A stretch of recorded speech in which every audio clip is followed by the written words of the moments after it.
Hello everyone, welcome back to the channel. In this video we are going to change out a substation control box. So having a look here, we've got our substation control right over there. I'll show you, this is kind of the furthest out substation on the line, just near the material yard. And this one actually isn't all that old. I think maybe like 10 years ago I put this in because the other one got hit by lightning and destroyed the contactors and the circuit breaker and everything. So I ended up, these are all secondhand boxes here. This box that I chose to use for the contactor control and circuit breaker panel, unfortunately, has some sort of leak in it. It seems that the lip over on this box is not very high, and the water always gets in here because the seal's not that great. And yeah, as you can see, water got in here. I used this for a number of years, and then just one day it stopped working, and I came up here and found that the contactors in here are just, all this water, like the box was full of water, and the sun beating on it, and of course it was condensing up into here, and it just destroyed everything in this box basically.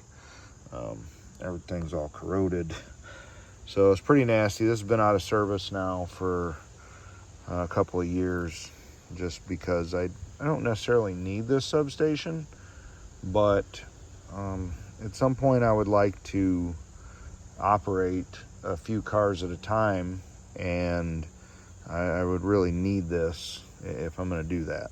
So this box is getting replaced, and I'll show you the transformers here. This one is also a little different in that it does not use one single transformer. It has 4 individual transformers. These are about 2 kVA each, and they are wired in parallel. They are matched transformers. These are some transformers that I had laying around. So, use what you got, right?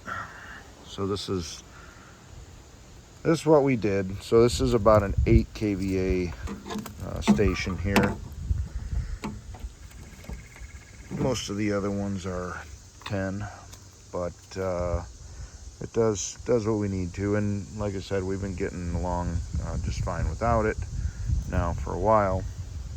But so what we're going to do is we're going to change this box out here and replace it with a new box. This is our new box. Again, another secondhand box that I had laying around. But basically, get the idea here of what's inside. Just have a couple of contactors and a circuit breaker. Contactors are there to provide isolation in case of lightning or other disturbance.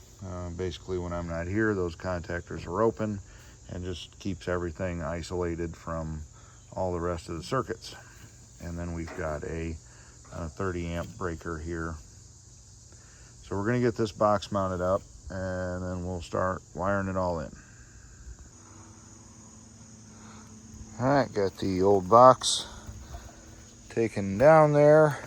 Had a heck of a time getting the screws out of all those contactors and that circuit breaker. Everything was very badly rusted and corroded. So now we've got this hung back here, and we're ready to start running the wires up in there and hook things up. Just getting ready to hook things up, and I heard this buzzing noise. Couldn't figure out what it was. Found it. Got looks like a honeybee nest up there in the tree. That's pretty cool. I have some fresh honey here. Starting to get some of the wires run into here, and I needed to punch some holes in the bottom of the cabinet to get the transformer wires up here to the contactors. And so I went and bought a set of Pittsburgh knockout punches here, conduit knockout punches at the lovely Hazard Fraught, and second use, kabam, broke the stud right off. Whole thing just went kaputski. So hey, I got one hole, part of a second one. Always something. Hey, it was only 20 bucks and I can take it back. Okay, the old unibit or step bit jumped in to take the place of the Harbor Freight hole punches. Got the job done here.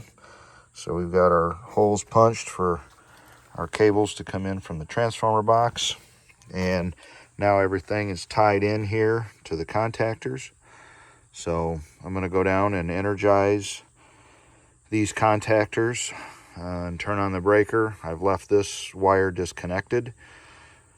This is basically the catenary right here, and then this will be the output of this substation transformer. So I'll take a meter and put across here, and by doing that I'll be able to tell that all this got hooked back up properly, because if the polarity got swapped somewhere on one of these transformers, then we're going to have a very high voltage differential between the transformer and the catenary. If it's phased properly, then we'll have almost no volts between here and here. So we'll go turn it on and let's do that check. So we've got everything energized here, as now you can probably hear these lovely contactors buzzing. And we'll take our meter here and check the differential between the catenary and the substation output. So we've got about 8 volts. All right, so looking at what we've got coming out of the substation, we've got 247 volts, and the catenary is reading 239 volts. So our substation is boosting a little bit, which is exactly what we want. So I'm going to shut this off, de-energizes everything locally. We'll reconnect the wire and put the substation online. Got everything reconnected here. Substation is online. This will be great to have up here, give us a little more power coming up the hill, and give us a backup for the other substation as well. I can run on 2 substations, but running on one is really not enough power for what we need to do. So having this third one back in service again is a great thing. So hope everyone enjoyed watching this video and watching this substation come back to life. And don't forget to like, comment, subscribe. Thanks for watching. See you next time.